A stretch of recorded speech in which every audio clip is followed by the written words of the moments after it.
Hi, my name is Dr. Ronda Zelezny-Green, and I'm an honorary research associate with Royal Holloway, University of London.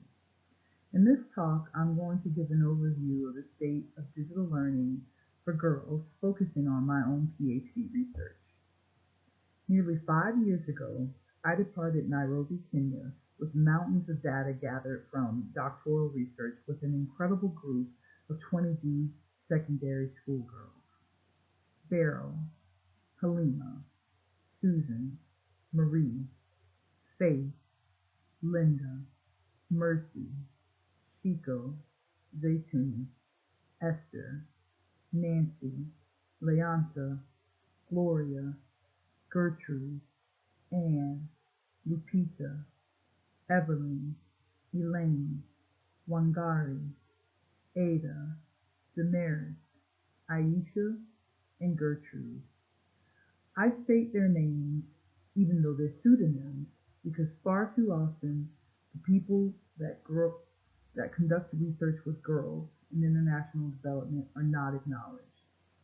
I also share their contributions because I remain in awe of their fight for a fairer world where all children have every tool they need to succeed in school. To begin with, for these girls, to be enrolled in school is a feat in and of itself. The UNESCO Institute for Statistics notes that sub-Saharan Africa has more children out of school than any other region in the world. The World Bank estimates that the number of children and youth out of school worldwide is 4 times the population of the UK, which is about 60 million. The number of girls out of school exceeds Japan's population, amounting to 130 million. Shamefully, both of these figures have remained unchanged for nearly a decade.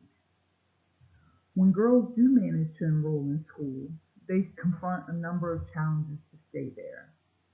Plan International identified at least 6 barriers that keep girls from exercising their right to education.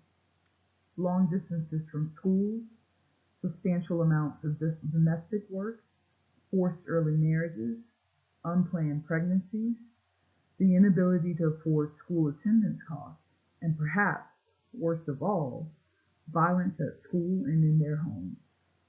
UNESCO also suggests that 1 out of every 10 girls in sub-Saharan Africa stays away from school when they have their period.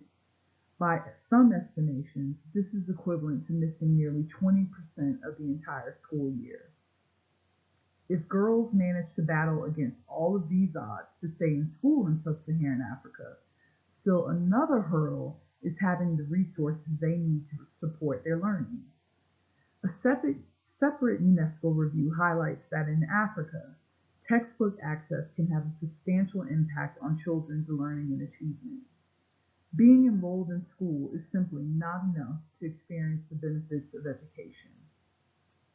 During the research I conducted in partnership with the 22 girls I named earlier, we worked together to explore how they might realize a common yet simple goal: increasing access to educational content after school. The girls I worked with confronted socioeconomic deprivation at home and perennial underinvestment in education at school. Their struggling families are increasingly made responsible for basic education provision, including textbook purchases. In December 2013, one new textbook in Nairobi cost at least 100 Kenyan shillings, or about $1. At the secondary level, girls are expected to buy at least one textbook for each of the 5 classes they take. Purchasing textbooks and paying their school tuition and associated fees represents a significant portion of a girl's household income. In thinking about how to increase these girls' access to educational content after school, not only did we have to think outside the box, we had to break the rules, with the government's permission, of course. We spent 13 months exploring how textbooks could be accessed after school and on the mobile phones that the girls had. Yes, their mobile phones. For those of you who don't know, Kenya is unarguably one of the most advanced mobile technology hubs in sub-Saharan Africa. Mobile pervades the financial service system, government, and is even used to pay for utility bills and transportation. Sound familiar? Mobile ownership is vital. The girls in this study primarily received their phones from older family members who wish to maintain contact with them. I'm sure it sounds absolutely crazy to think that we would experiment with accessing textbooks on a device no bigger than this. But if you were these girls and had to choose between having the ability to read multiple textbooks on your phone for less than 10 Kenyan shillings, or about 10 cents each, or not reading any books at all, what choice would you make? Using an app called World Reader that offers a library of more than 6,000 textbooks in the palm of their hands, the girls in my study chose to read recipes for new foods they could cook for their families. They chose to read poetry. They read inspirational stories of children like them who had overcome adversity during their studies. Each and every single girl also read a book that instructed them how males should wear condoms. Here, knowledge was power. But mobile was also a powerful weapon that could be used to realize after-school empowerment by increasing access to books that were otherwise unaffordable. So why does this matter? Growing up, my family circumstances were not that different from the 22 girls I worked with. Although born and raised in the United States, what Forbes considers to be one of the richest countries in the world, like too many other Black children, I grew up poor and likely to end up a statistic if the system got its way. By the time I reached high school, in my own family, I had to confront drug abuse, my sister becoming a teen mother, drug sales, and missing my mother constantly as she worked long hours at jobs to provide for us what government assistance could not.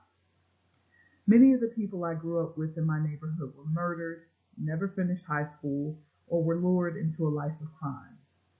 Through all of this, my escape became the books I read because quite often they were the only way I could imagine doing and being more than what seemed predestined for me. The key to changing my own path were women, including my mom, my teachers, and my guidance counselors who believed in me and helped me understand that reading and learning, knowing, believing, and imagining were going to be instrumental to my success. Though I did not have many books at home, I did have books that I could borrow from school. I strongly believe that these factors made a huge difference in producing the person that's talking to you today.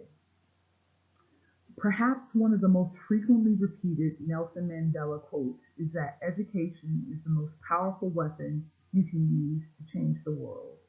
I agree with this statement, but now that an estimated 5 billion people worldwide have access to mobile phones, we have an opportunity to take Mandela's concept one step further, if only we dare. 22 Nairobi schoolgirls drove the idea that mobile phones can do more than just connect us with people. We found that they can connect us to stories and knowledge that might otherwise be out of reach. Though the outcomes of this study did not result in improved test scores or better grades for every girl, mobile became a new platform for reading content that changed the way the girls saw the world and themselves. I can never say that mobile phones are a silver bullet for the substantial challenges confronting education systems in sub-Saharan Africa and beyond. Still, the notion that mobile phones could become girls' weapons to change the world through reading, while provocative, is an idea whose time has come, and that those brave girls were willing to explore with me. The question is, how far will we go to realize education for all? Thank you.